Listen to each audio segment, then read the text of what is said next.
Hola, muy buenas tardes. En el día de hoy vamos a analizar el contexto y la particularidad de la descentralización fiscal. Y dentro de ello es fundamental reconocer que la descentralización es un elemento clave, central, diferencial, que se encuentra dentro de la Constitución política. Entonces, digamos que yo quisiera complementar la lectura del texto de Giraldo a partir de una interpretación de carácter inicialmente histórico y político, y en segundo lugar el centro fundamental, una dimensión fiscal de la descentralización en Colombia, tratando de adivinar algunas, o más bien interpretar más que adivinar, algunas de las claves fundamentales de los desaciertos y los desatinos del orden descentralizador en la Constitución del 91 y algunas perspectivas y posibles alternativas para superar los problemas que la descentralización en Colombia presenta en el día de hoy. ¿Cuál es el lío de la descentralización? Yo creería que en términos básicos la descentralización es un problema que tiene como dos grandes elementos. El primero, un elemento de carácter profundamente vinculado a los escenarios de la democracia. Asumimos de entrada que la descentralización implica un arreglo donde se garantiza una mayor participación de lo local. Eh, y por ende, al haber una mayor participación de lo local y romper los viejos esquemas centralistas, la Constitución asume la descentralización como parte de su estructura fundamental, a tal punto que ustedes deben recordar que el artículo 1 de la Constitución Política en Colombia nos señala claramente que la Constitución Política básicamente es de carácter eh, digamos de alguna manera busca la autonomía de los territorios y está basada en un modelo descentralizado, ¿cierto? Entonces recuerden ustedes que Colombia es un Estado social de derecho basado en los principios, con autonomía y descentralización de sus entes territoriales. O sea que esto queda plasmado desde el mismo acuerdo constitucional y es uno de los pilares elementales de la formulación del Estado. Pero también es importante señalar cómo ha sido el trasegar de ese proceso de descentralización. Es decir, cómo se mueve desde un gran acuerdo social alrededor de la descentralización y cómo algunas de las claves interpretativas que yo quisiera ofrecer acá nos limitan el alcance y la mirada del orden descentralizado. Entonces, digamos que esta primera introducción, esta primera charla, esta primera conferencia, eh, digamos, está orientada básicamente a preguntarnos sobre ese elemento. En segundo lugar, además del tema, hay un debate profundamente ideológico alrededor de la descentralización. Porque digamos que si ustedes se trasladaran hace 30 años, justamente por estas fechas, creo que es importante volver a hacer ese recorderis. La descentralización es casi que, además de un empuje a la democracia, también es un empuje a las dinámicas del mercado en la selección de los bienes y de los servicios que las comunidades necesitan, ¿sí? Entonces, digamos que aquí también se juega un papel profundamente ideologizante en el sentido de que la descentralización promovía un mejor cúmulo de elecciones de las personas. Recuerden ustedes que el mecanismo más descentralizado para la toma de decisiones es el mercado. En el mercado, cada quien toma sus decisiones, es decir, es el sujeto, es el individuo el que decide basado en unos criterios de eficiencia, unos criterios de maximización de su bienestar, sobre qué bienes o servicios producir, qué bienes o servicios demandar. Entonces aquí, digamos, de alguna manera la soberanía del consumidor es un criterio clave dentro de las teorías de mercado. Y obviamente un aparato estatal centralizado es todo lo contrario a eso, ¿sí? Y es todo lo contrario a eso porque básicamente la pregunta central de este conflicto es quién toma la decisión, ¿sí? En un modelo centralizado, por ejemplo, la decisión sobre el tipo de bienes públicos que se van a ofertar están en cabeza del nivel central de gobierno. En un modelo descentralizado deberían estar en un nivel local, bien sea en los alcaldes locales o incluso en un nivel inferior, deberían estar apalancados por eh, decisiones colectivas o decisiones de los ciudadanos en lo local. Digamos que ahí el discurso descentralizador se vincula muchísimo al discurso de, digamos, de maximizar la posibilidad de la elección individual, que no es digamos, el tema central, sino es cómo permitir que una mayor cantidad de personas decidan sobre lo que requieren y particularmente sobre los bienes públicos que requieren. Entonces esto en la teoría genera una serie de particulares preocupaciones y creo que Giraldo las pone muy bien en el texto, la descripción de la tragedia de los comunes, ¿sí? El problema central de las decisiones colectivas es que hay unos que se benefician y hay otros que al final pues posiblemente pagan pero no se benefician. Entonces aquí el problema central es cómo garantizamos que haya un equilibrio entre la responsabilidad fiscal y el disfrute de los bienes y servicios públicos. Entonces ahí aparece toda una discusión teórica que creo que en Giraldo está muy bien caracterizada y sobre la cual no me quiero referir para no repetir los argumentos de la lectura. Entonces, en un segundo lugar, es importante señalar lo siguiente. La descentralización, además de un debate obviamente político y un debate ideológico, eh, también surge de la necesidad histórica de darle representatividad a una serie de grupos sociales que en el territorio, que se habían manifestado desde lo territorial, no tenían acceso al poder político. Y por ende, al no tener acceso al poder político, sus reivindicaciones se ven relegadas por intereses que están vinculados al poder central del Estado, o sea, al gobierno nacional. Entonces, ese viejo modelo pues básicamente genera una serie de problemas y de conflictos que la descentralización va a tender a resolver. Entonces, ese problema, digamos, hay que verlo en una triada, en donde es fundamental comenzar a revisar ciertos aspectos antes de entrar al detalle de lo que para mí sería una lectura adecuada o una lectura crítica, más que adecuada, una lectura crítica del modelo de descentralización. Primero, la descentralización se juega en lo político para que las personas puedan decidir sobre el tipo de bienes y servicios que deben recibir, bienes y servicios colectivos, claro está, que deben recibir en lo local. Lo primero es darles poder político, poder de decisión. La reforma constitucional de 1986, que crea la elección popular de alcaldes, es un primer momento de esa agenda descentralizadora. ¿Por qué? Porque básicamente lo que le permite a los ciudadanos es romper el modelo centralista donde los alcaldes y las autoridades locales eran elegidos desde el nivel central. El presidente nombraba a los gobernadores y los gobernadores bueno, otro tipo de figuras, porque pues habían intendencias y comisarías, entonces nombraba comisarios e intendentes. Y estos a su vez nombraban a los alcaldes, ¿sí? Entonces, básicamente hay un esquema muy piramidal, muy vertical de poder, desde el centro del poder nacional hacia las regiones.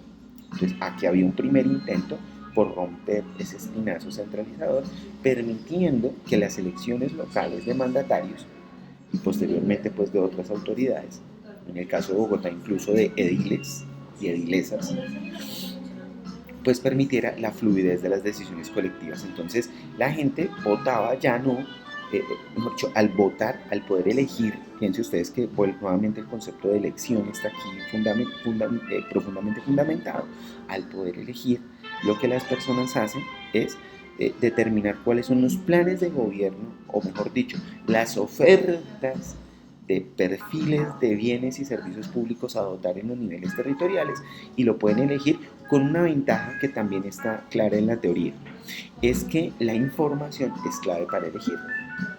Por ende, una persona que se ubica en lo local, y todos vivimos en un entorno local, claro, yo puedo ser colombiano, ¿sí?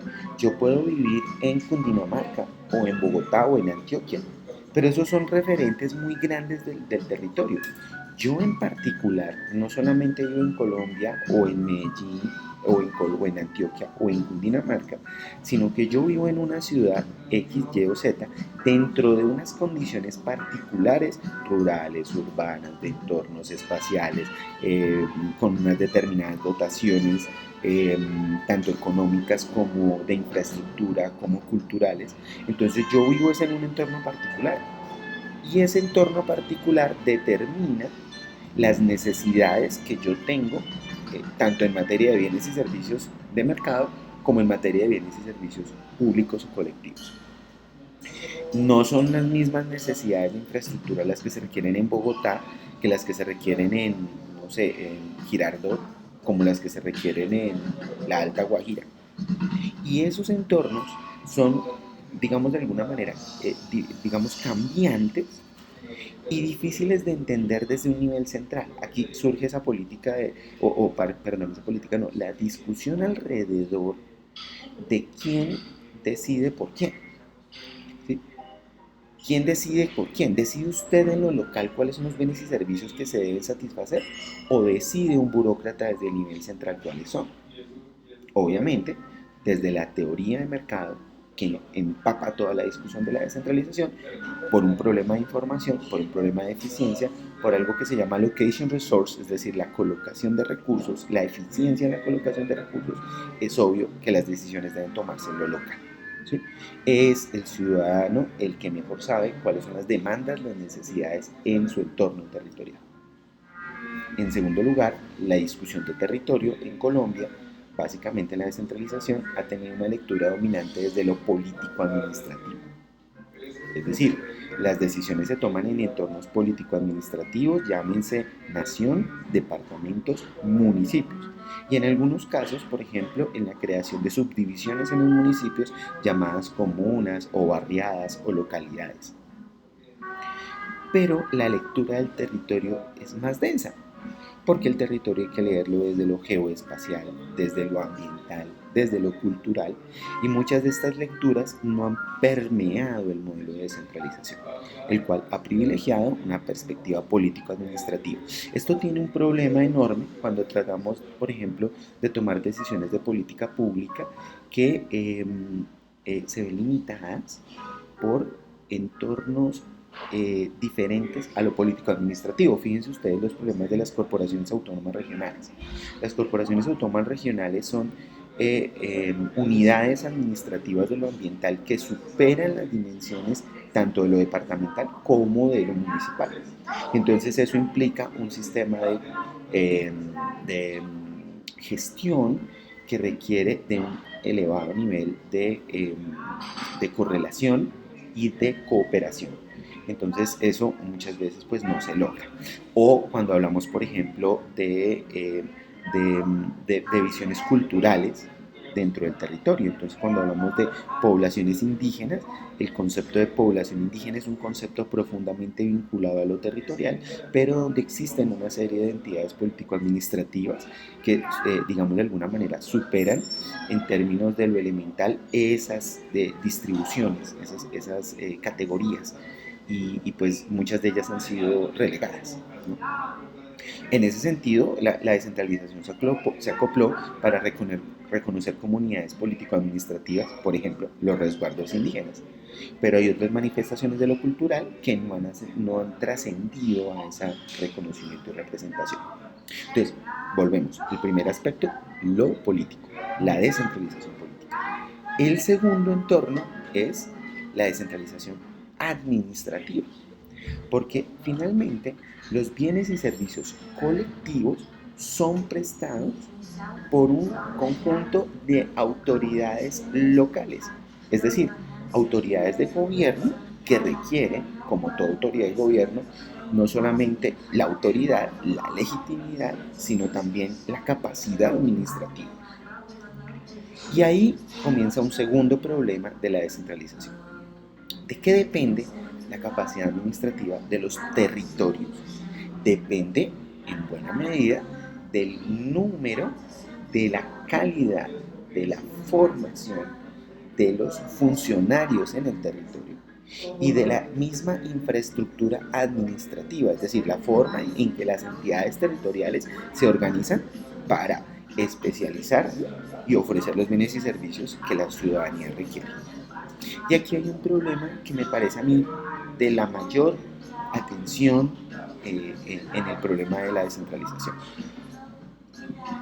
Los municipios, los departamentos tienen autonomía para determinar, por ejemplo, sus plantas de personal, la forma en que estructuran la oferta y la prestación de servicios. Por ejemplo, una entidad territorial puede determinar cuántas secretarías, ¿sí? Para dar un referentes, cuántas secretarías, en cuántas secretarías va a desarrollar su labor.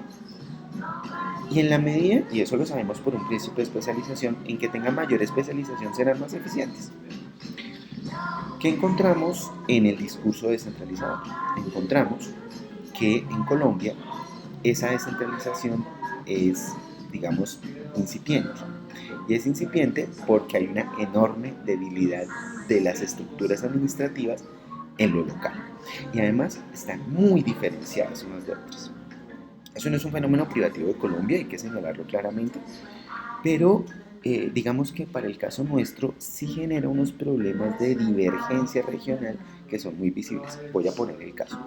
Bogotá, el Distrito Capital, tiene una serie, yo en ese momento no sé si son 12 o 13 secretarías con temas muy especializados. Entonces tenemos la de salud, tenemos la de educación, tenemos la de planeación, tenemos una secretaría de planeación, tenemos una secretaría de hacienda que recauda impuestos y digamos de alguna manera gestiona el gasto público, tenemos una secretaría de medio ambiente, tenemos digamos secretarías especializadas y un contingente enorme de funcionarios y burócratas porque obvio, Bogotá es una ciudad de 8 o 10 millones de habitantes y requiere de un ejército especializado de burócratas y de funciones especializadas que permitan cumplir con esas necesidades que tienen ciudadanos y ciudadanas. Pero si yo voy a un municipio muy pequeñito, yo voy a encontrar una configuración diferente, ya no solamente en términos de la forma en que está estructurada la administración. Un municipio típico muy chiquito puede tener 2 o 3 secretarías, ¿cierto? Entonces tienen una secretaría que es bien chistosa. Yo acabo de ver algunas en muchos municipios muy pequeñitos del país. Y entonces tenemos secretarías como la de planeación, infraestructura y obras y educación. Entonces son muchos temas y cuando uno va a mirar quiénes hacen parte de esa secretaría, tenemos 2 o 3 funcionarios, su formación no es en muchos casos profesional, son mal pagos, entonces no es una administración pública que se base en el mérito y en la recompensa y en todas estas ideas que tenemos alrededor de cómo deben funcionar las burocracias estatales. Entonces ahí hay un fallo enorme de los modelos de descentralización que lleva a que las capacidades de gobierno de estas entidades territoriales sean muy diversas y particularmente en el caso de los municipios más pequeños en términos de población, más pequeños en términos de capacidad fiscal, pues eso se vuelve un factor crítico a la hora de evaluar y medir sus capacidades. Y el tercer factor, el tercero de ellos es lo fiscal, que está profundamente vinculado a los otros dos. Entonces, por el lado político, lo fiscal determina qué es en realidad, en materia fiscal, lo que pueden decidir los territorios, las entidades territoriales. Entonces, las entidades territoriales, en teoría básica, deben poder elegir el presupuesto público y cómo lo distribuye, o sea, el gasto. Mm, y la forma en que ese gasto se financia. Entonces uno supone que la estructura financiera del territorio también debe tener unos ingresos, ¿cierto? Sus impuestos propiamente, sus impuestos propios, y esos impuestos propios deben financiar el gasto. Eso dice la teoría pura de la descentralización. Para evitar el problema, el dilema de los comunes, pues cada entidad territorial, ¿cierto?, debe hacerse responsable de los costos de la prestación de los bienes y servicios públicos que se requieren allí. Y ahí es donde empieza el problema, porque, digamos, es un poco lo que veremos rápidamente hacia adelante. Ahí hay un fallo en la estructura de la descentralización. La descentralización se basó mucho más en cómo garantizamos que las entidades territoriales tengan recursos de gasto por un problema tributario y un problema de la característica tributaria del país, que realmente dotar de autonomía fiscal a los territorios, lo cual es difícil dado un problema fiscal de materia tributaria que se tiene detrás, que miraremos obviamente aquí. Y eso pues básicamente da el traste con un modelo de descentralización. ¿Por qué? Porque para que haya descentralización política y sea eficaz, y para que haya descentralización administrativa y sea eficaz y eficiente, se requiere descentralización fiscal. Es decir, que los municipios tengan autonomía en sus finanzas territoriales. Y, como veremos hacia adelante, pues no la tienen. Entonces no olviden esa triada. Cuando hablamos de descentralización hay que hablar al menos de 3 aspectos: política, administrativa y fiscal. Con eso en mente, entonces yo quisiera proponerles una serie de discusiones sobre unos temas relevantes. En primer lugar, ¿cuál es la realidad fiscal de los territorios? Y esa realidad fiscal está mediada por unos pactos fiscales incompletos, la caracterización de una descentralización sin autonomía, unos arreglos fiscales que no conducen a la convergencia del desarrollo territorial y, digamos de alguna manera, una visión prevalente donde lo fiscal es tan solo un asunto financiero. Y en segundo lugar, pues digamos algunos puntos clave para un nuevo pacto fiscal, y esto es digamos una especie de lucubración particular mía, donde haya coherencia y coordinación de los sistemas presupuestales, una reforma tributaria territorial y un fortalecimiento del poder local. Básicamente esos serían como los temas que abordaríamos en esta charla. Cuando hablamos de los pactos fiscales incompletos, que es el primer punto, digamos, después de analizar como esa entrada y un poco combinarlo con el texto del maestro Giraldo, cuando hablamos de los pactos fiscales incompletos, lo que decimos es que básicamente la Constitución creó un régimen de descentralización que es fiscalmente ineficaz. Cuando yo refiero a la ineficacia fiscal, es que, y yo voy a ponerlo un poco aquí en término, en unas formas un poco más, menos elocuentes.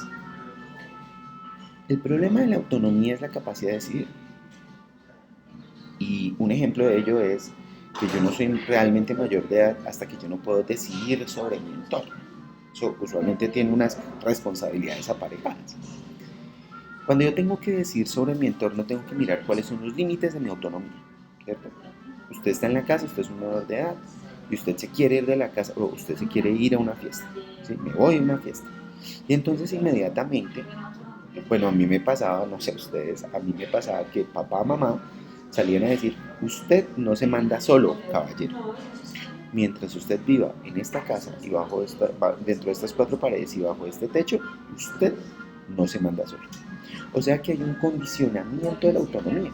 Yo puedo creerme todos los cuentos de la autonomía que ustedes quieran y decir: no, yo soy autárquico y libre y chévere y todo lo que quieran. Pero mientras yo dependa económicamente de unos mayores, pues mi autonomía no va a ser absoluta, ¿sí? Ese ejemplo, esa metáfora, me permite plantear el problema fundamental en materia fiscal. Y es justamente ese: que el pacto fiscal está incompleto porque los municipios y los departamentos no son autónomos. ¿Y qué quiere decir que no hay una autonomía? Uno es autónomo cuando tiene plata. O sea, digamos viéndolo de una manera muy lineal, ¿sí? Entonces, ¿aquí qué tenemos? Que la excesiva concentración del recaudo tributario en el nivel nacional me explica, y eso lo miraremos ahora cuando iniciemos el tema de tributación, digamos aquí es una hipótesis poderosa, ¿cierto? Para poder analizar lo que viene en materia tributaria, me explica por qué el modelo descentralizador se basa en el gasto público financiado con transferencias. Entonces yo voy a explicar esto rápidamente. Cuando las entidades territoriales no tienen autonomía tributaria, ¿sí? Porque de hecho no la tienen, de hecho la Constitución del 91 dijo: los impuestos los creará solo el Congreso de la República, y los crea y los cede, ¿sí? Entonces, al cederlos, determina cuáles de esos impuestos van a utilizar los departamentos y los municipios. Por ende, los departamentos y municipios no tienen autonomía para crear sus propios tributos. Y eso pues los limita fuertemente. Y en segundo lugar, dependen de los tributos que les asigne el nivel nacional, ¿sí? Y básicamente el Congreso de la República. Y la característica es la siguiente. Aquí tenemos un problema que me parece que es, digamos, muy serio, y es este. Es, digamos, un poco la idea de que quien recauda manda, quien tiene la plata manda, ¿no? Miren ustedes que los impuestos nacionales eh,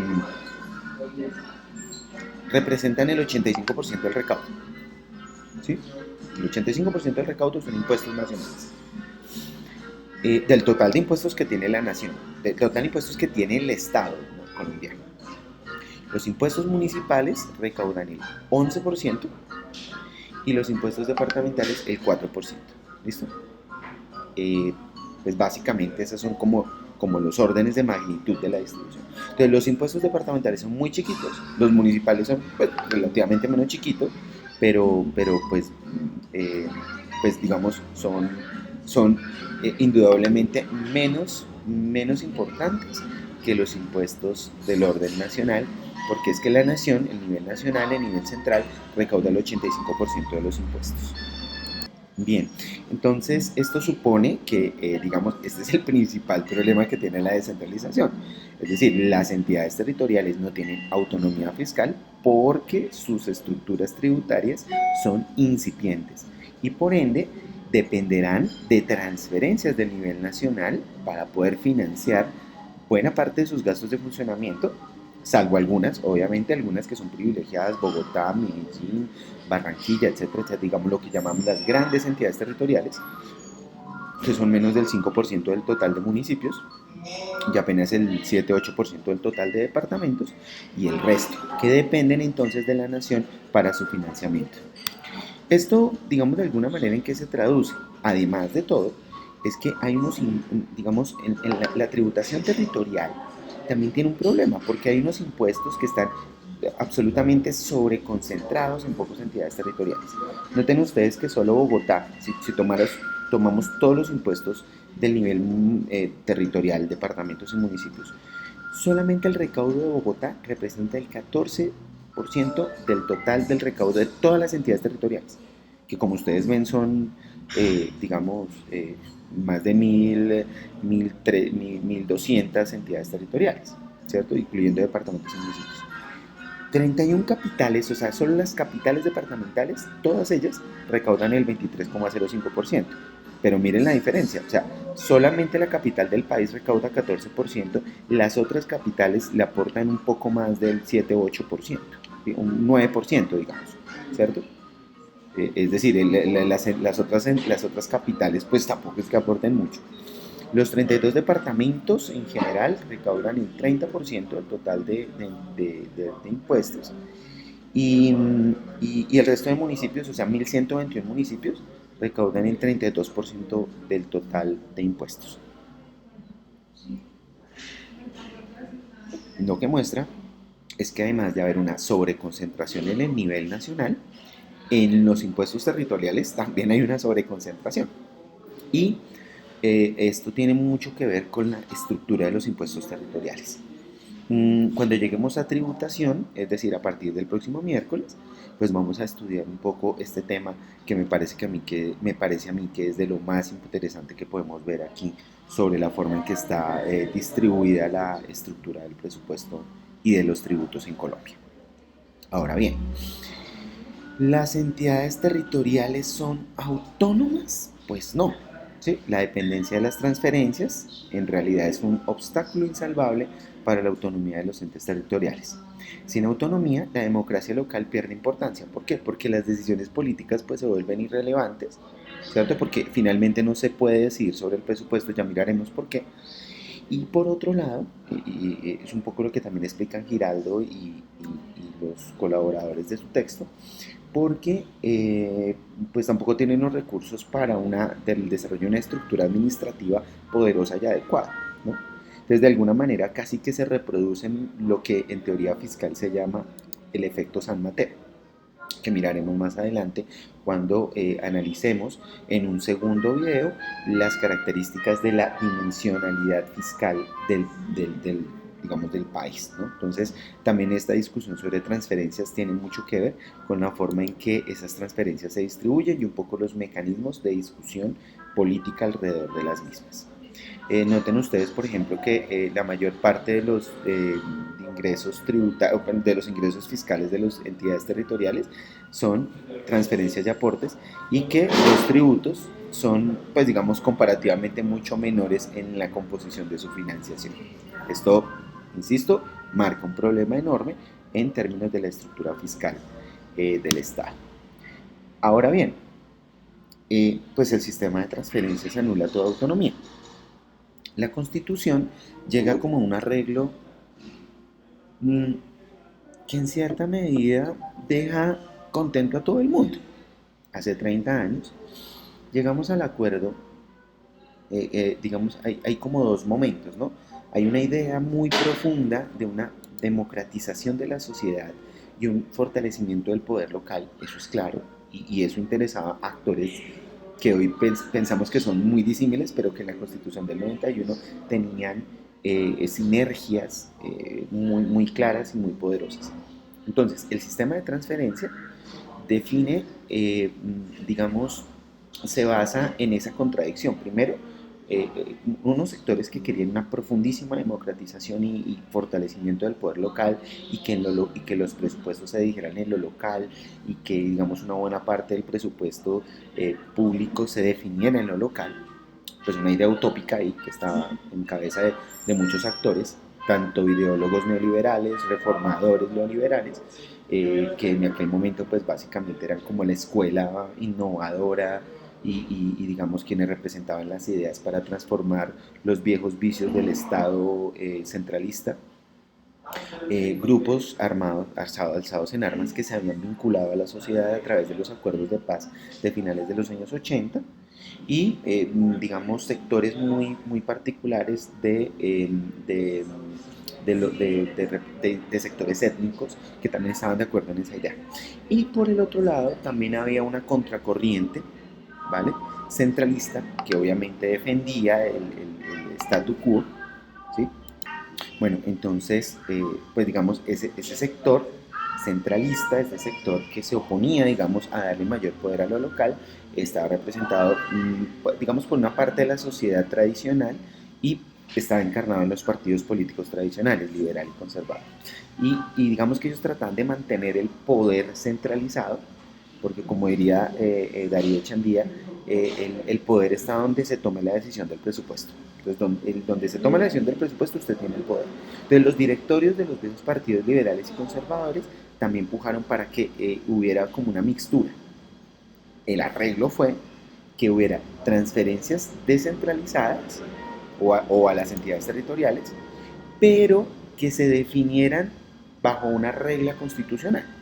Y aquí tiene mucho que ver toda la teoría de la pobreza, etcétera, etcétera, etcétera, porque las transferencias deberían estar orientadas a dotar a los territorios de las infraestructuras, y de las infraestructuras tanto físicas como sociales, necesarias para superar sus problemas de atraso y subdesarrollo. Porque en Colombia, digamos, lo que hay detrás es una lectura muy poderosa sobre las diferenciaciones y las divergencias regionales. Entonces, al definir los recursos de forma ex ante, quedó claro que la posibilidad de que las decisiones locales afectaran la distribución del presupuesto se reducían drásticamente. Y esto llevó a una cosa que se llamaba Sistema General de Participaciones, tal como lo tenemos hoy. Pues digamos, no voy a mostrar la evolución del tema, creo que Giraldo lo muestra mucho mejor en su documento, donde los sectores, digamos, educación, salud, saneamiento básico y algunas transferencias de propósito general, que es un poco ese rango de libertad que tienen las entidades territoriales para definir en qué usan los recursos, que además están profundamente condicionadas, componen el 96% de los recursos transferidos desde el nivel nacional hacia lo local, más unas asignaciones especiales a municipios ribereños, fondos de pensiones, los guardias indígenas, de alimentación escolar. Esos fondos de pensiones son FOMPET, ¿no? Fondo de Pensiones Territoriales. Y por ende, a la larga, pues no hay flexibilidad ni incidencia de los mandatarios ni de las poblaciones locales que orienten los recursos hacia sus necesidades. Entonces, ahí viene la paradoja, ¿no? Tenemos una descentralización más formal que una descentralización más profunda en términos de lo, de lo digamos, de lo meramente idealizado que teníamos el modelo de descentralización y que ustedes pueden desprender de la lectura del maestro Giraldo. Ahora bien, ¿cuál es el problema de los impuestos? Que es como el leitmotiv de toda esta desorden y desarticulación. Los impuestos en lo local son muy poco coherentes. Entonces, primero porque los sistemas tributarios territoriales son muy diversos entre sí y son el resultado de instituciones fiscales poco transparentes y ordenadas. Es decir, una tributación moderna se tiene en las grandes ciudades y en los grandes departamentos.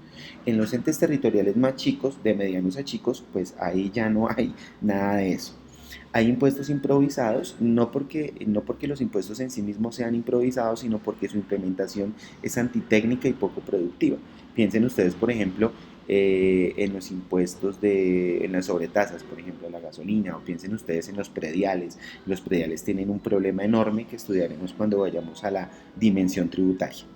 Son impuestos que tienen muy baja capacidad de recaudo, eh, y esa baja capacidad de recaudo se deriva de que la mayor parte de entidades territoriales no tienen capacidad administrativa, volvemos al tema de la descentralización administrativa, y no la tienen para controlar y para recaudar. Hay unas elevadas tasas de evasión y elusión tributaria que muy pocos trabajos se han apuntado a identificar, ¿cierto? Eso me parece que es importante verlo allí. Y en tercer lugar, hay una muy baja institucionalidad porque en términos elementales el conflicto armado y la pérdida de legitimidad del Estado en el territorio impide el desarrollo de instituciones democráticas donde la captura de los niveles locales es la norma. Eso no solamente pasaba antes del acuerdo de paz con las FARC, sino que sigue pasando hoy en día. Esa captura es tanto formal, es decir, representativa. Hay grupos al margen de la ley que se hacen representar tanto en los órganos locales como en los órganos nacionales. Entonces miren ustedes ejemplos como el de la parapolítica, es una característica fundamental de ello, y además que terminó en un proceso, digamos, penal, etcétera, etcétera, etcétera. Pero también es una forma ilegal y violenta de captura del territorio. Cuando lleguemos al tema tributario y veamos los sistemas de regalías, vamos a ver cómo el problema de las regalías y la distribución de las regalías está profundamente afectada por un tema de capturas ilegales y violentas de los recursos locales de los territorios. Ahora bien, los departamentos que quedan como entidades intermediarias entre lo nacional y lo local, pues en realidad terminaron siendo convidados de piedra porque son poco importantes, pues tienen una importancia muy relativizada en el orden de la descentralización. Su importancia tributaria es escasa. Las funciones de los departamentos se limitaron a ser, como les indico, meros intermediarios entre el orden nacional y el municipal. Por ende, su capacidad de iniciativa en materia de presupuesto público es muy baja, y particularmente en materia fiscal, y salvo los grandes departamentos, Atlántico, Antioquia, Valle del Cauca, Cundinamarca, un poco Santander, el resto realmente tiene una capacidad fiscal muy pobre. Y pues básicamente eso es resultado de un problema histórico que pues lastimosamente no puedo señalar acá. Los departamentos realmente fueron herederos de los estados federales, que retaron por medio siglo o más de medio siglo el poder nacional. ¿Eso qué quiere decir? Que cuando hay una victoria del centralismo en 1885, en la guerra civil del 85, imagínense, estamos hablando de más de un siglo y medio, ¿cierto? De un problema fiscal tremendo, o casi siglo y medio, perdonen ustedes. Pues básicamente lo que se buscó es que esas entidades territoriales, que antes eran estados federados, perdieran su identidad. Y desde allí hay un debilitamiento de la estructura departamental que se nota no solamente en sus capacidades y competencias, sino también en el modelo tributario y fiscal que fue diseñado para ellos. Básicamente esto se traduce en que buena parte de los ingresos de los departamentos se explican por ingresos de ciclo recesivo, ¿sí? Es decir, son fuertemente afectados por el ciclo económico. Bueno, en general todos los impuestos lo son, pero estos que tienen los departamentos son muy sensibles Y además tienen la contradicción de ser impuestos a los vicios. Lo curioso es que a un Estado no le interesa que la gente consuma vicios, no le gusta gente que fume, gente que tome, porque eso genera problemas de salud pública, pero a la vez, al tener anclada la estructura tributaria del territorio, del departamento a estos vicios, pues lo que necesitamos es que haya gente que fume y gente que tome, porque eso significa ingresos fiscales. Entonces hay una contradicción absoluta en estas dinámicas, de financiación de departamentos y municipios.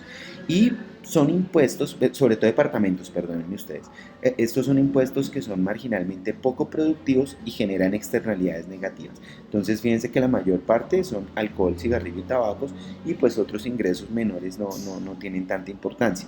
Miren el impuesto de la sobretasa a la gasolina, que realmente pues eh, sigue siendo pues muy limitado en términos de su extensión en lo territorial.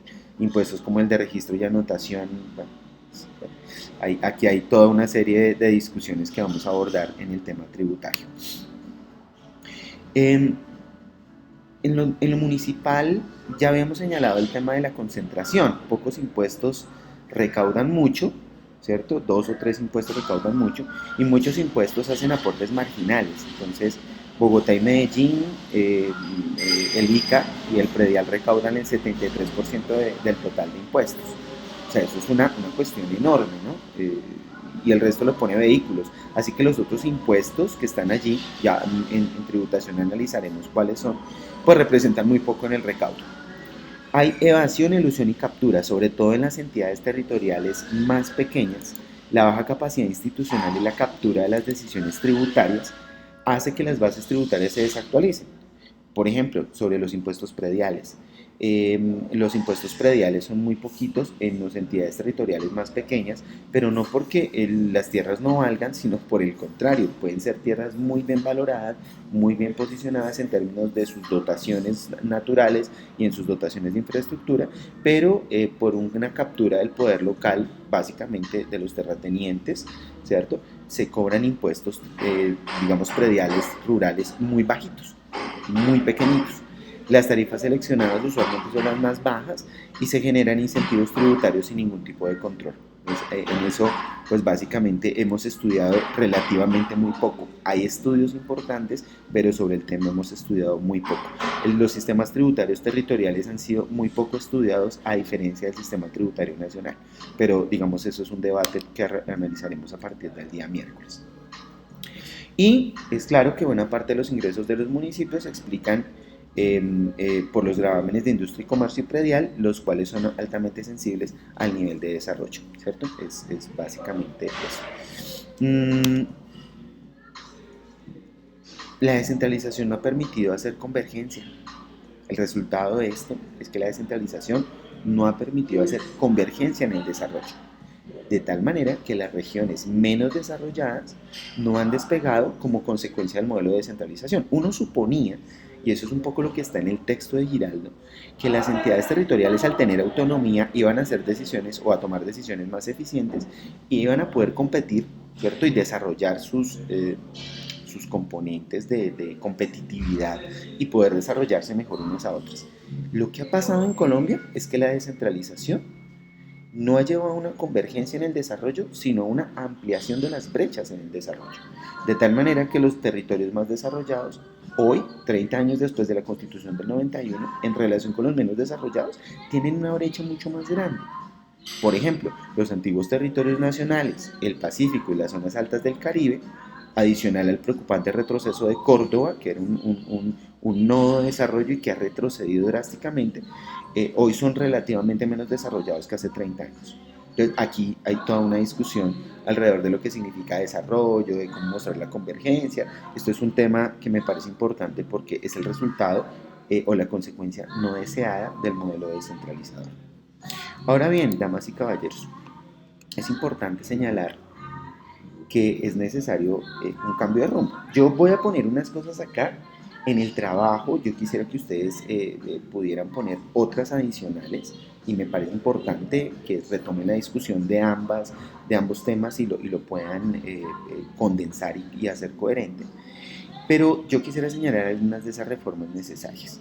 Entonces, yo creo que aquí, en términos de la coherencia, debemos trabajar en la construcción de sistemas presupuestales orientados en torno al desarrollo del territorio.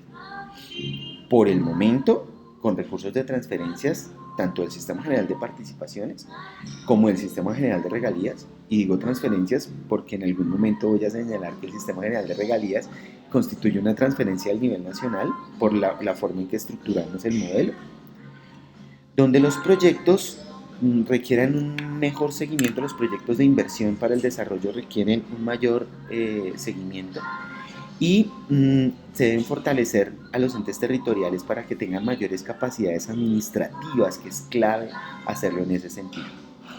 En materia tributaria, deben potenciarse los impuestos con alta capacidad de recaudo, como impuestos a la tierra, mejorar el perfil de los impuestos departamentales, hay que crear toda una serie de nuevos impuestos y creo que en esa materia estamos dependiendo mucho de lo que vamos a analizar en términos de la misión de estudios de tributación, de tributación territorial. Ahí tenemos un documento y unas recomendaciones. La creación de nuevos impuestos como servicios ambientales que tienen que tener una particularidad y es evitar su sesgo, regresivo, y hay que rediseñarlos para hacerlos más equitativos. O sea, estas son como indicaciones genéricas, pero obviamente cuando lleguemos al capítulo de tributación analizaremos ese tema con mayor detenimiento. Finalmente, en términos de transferencias, es necesario que haya un aumento de recursos y volver al situado fiscal. Yo en un segundo video les explicaré un poco la evolución del modelo fiscal del sistema de descentralización en Colombia. Hay que garantizar que haya una recuperación, de los ingresos corrientes o a la indexación de las transferencias por el crecimiento de los ingresos corrientes de la nación, potenciando la capacidad administrativa, ¿cierto? Reorientar recursos de transferencias y una revisión de las prioridades presupuestales de la nación, donde actualmente tenemos una gran cantidad de recursos concentrados en el pago de la deuda pública. Eso, no es sostenible y es necesario repensar desde el nivel nacional las prioridades y básicamente esas prioridades deben orientarse hacia potenciar las transferencias en el territorio. Esa, damas y caballeros, debe ser la orientación junto con un fin real del conflicto y una pacificación del territorio, donde yo propongo algunas cosas, obviamente esto está en discusión y esa es un poco la idea, donde la legalización de la comercialización y el tráfico de estupefacientes, que permita crear un régimen impositivo para aplicar estos bienes, replicándolo hacia las regiones, particularmente hacia aquellas que han sido más afectadas por el conflicto armado y por el narcotráfico, requiere pues básicamente una idea diferente del tema del tratamiento hacia las drogas. Entonces fíjense ustedes que un tema que aparentemente no tiene nada que ver aquí con respecto a lo fiscal nos aparece porque esa puede ser una fuente importante de financiación del desarrollo de los territorios. Y finalmente el empoderamiento del poder local, que significa empoderar las redes de trabajo de los territorios, fortalecer la democracia y obviamente abrir paso a los presupuestos participativos como un mecanismo de fomentar y potenciar el desarrollo de los territorios. Entonces, damas y caballeros, en este primer video quería explicar algunos aspectos fundamentales sobre las características del modelo fiscal en Colombia, de la descentralización, sus problemas centrales y apuntarle algunos puntos interesantes de debate en atención a unas reformas necesarias para que la descentralización funcione como un modelo de democratización y de desarrollo para las regiones del país. En este contexto creo que es un debate supremamente importante. Muchísimas gracias a ustedes y nos vemos en el segundo video donde explicaré las características del modelo de descentralización fiscal en Colombia y su evolución en los últimos 30 años. Muchísimas gracias.